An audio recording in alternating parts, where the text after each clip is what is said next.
Okay people, my name is Mike. I'm trying to refurbish, not restore, this old 89 Mustang GT convertible. And I've never done anything to this extent, and I've made some mistakes. This time I'm going to talk about what I did wrong with the convertible top. Because everything on this car was pretty much shot. Most people probably would have taken it to the junkyard, but it sat in my garage for 13 years now, I think, and I finally got the motivation to get it back on the road. I had it since '95, so it was like my first performance vehicle, so it has a little bit of sentimental value there. So let's see what's going on here with this thing.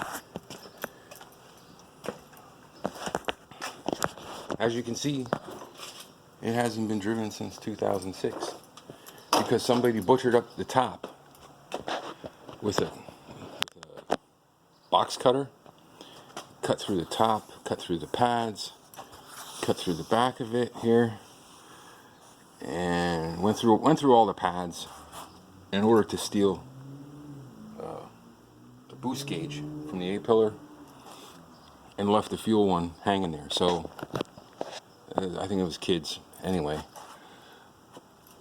So I had nothing to go off of. In fact, before I even knew what I was doing, I ripped all the old stuff off. And here, one of the things that you have to do is measure the distance between the bows. If you're changing the pads, or the pads are wrecked like mine, you have to measure those distances and document them when you put it back together, because ultimately your bow height right here, your bow has to be 25¼ inches on 87 and 90 Mustangs, and 91 to 93 it's 25¾ and it makes a difference how everything comes together in the end, so you got to get that right. But you should really get a video, because without the video I don't think I would have been able to do this, or if I did it would be awful.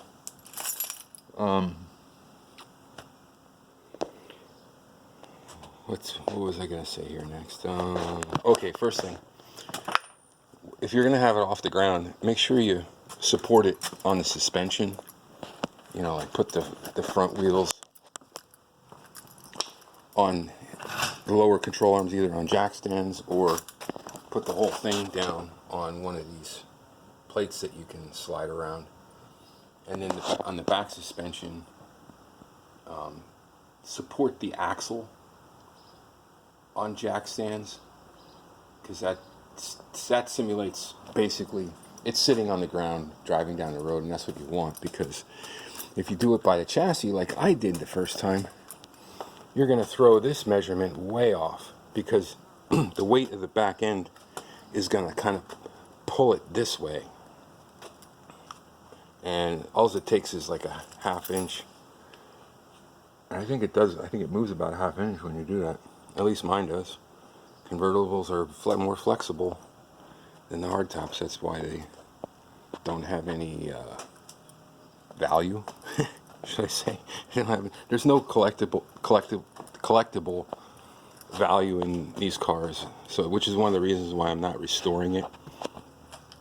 I'm doing it the way I want to, because, and it's not going to be a show car. I just want to drive it on the weekends. Yeah, some diehard Ford people, they got to do that hardcore original restoration thing, and this is just not worth it to me. Like a convertible or some of the, unless it's a Shelby, an SAAC, Saline, or a Roush, then probably it's an exercise in futility for the non-creative. So that being said, I followed the DVD as best I could for having everything stripped off it and starting from scratch. And in the end, I ended up with this. But it's not a big deal, because this rail bolts in first, the quarter rails bolt in second, so I have to remove the bolts for the both quarter rails, because the other side is the same way, and adjust, pull this material down and restaple it, and that should solve that. So it's I don't think that's going to be a big deal. These are I called the KEE is the top company, and then by the way, this thing does fit really good. KEE Auto Tops. I called them and asked them about this situation here, and they said that will come out. They guarantee it.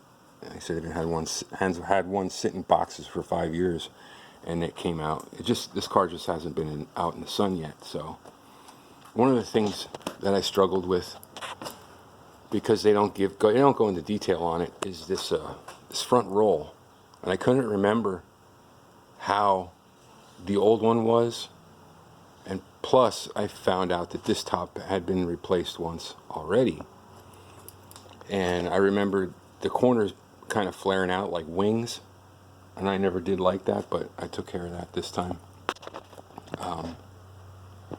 You can see it sits nice and flush up here with the windshield, comes over and then goes up and under, and this part comes down over top, and you can see it's a nice tuck in there. I'm happy with that. The only issue I see is the tension cable is showing through here. Now I'm going to go back and fix this too, because it's just a matter of pulling that weather stripping rail out, and what I'm going to do is put some dum-dum, you know, the window seal, this black gooey stuff. There was already some of that in there to to retain the little, I don't know what you want to call it, the little ball at the end of the cable. So I'm going to fill it in a little here with dum-dum so you don't see that, because that's pretty much the same on the other side. Same thing. There's the tuck and roll there, and you can see this has a little indentation where that is too, so that's getting fixed. But those are the three main things: the jacking it on the suspension and not the chassis, doing this fold right, and making sure you have some stuff behind here so this doesn't show, and get this excess over here. I don't know how to, I don't think there's any way you could really do that without trial and error, because the manufacturer's marks that were on the top, I lined everything up the way it was supposed to, and it still came out like that. So, but this is good. This came out good. Sometimes they sag over here in the end, and I did make an adjustment for that because it was sagging, so I had to pull down the ends more and restaple them. But other than that, I think that's that. I want to go into like the mistakes I made with the vinyl. You know, that's the other thing. They say your paint has to be in perfect condition. Well, this paint was shot. In fact, I ended up primering most of the car. As you can see on the hood still there's primer, and not too can't wrap over primer. Well, you know, I have a tendency not to do what I want to do and not what people say, and I'll go into those mistakes on the next one. All right,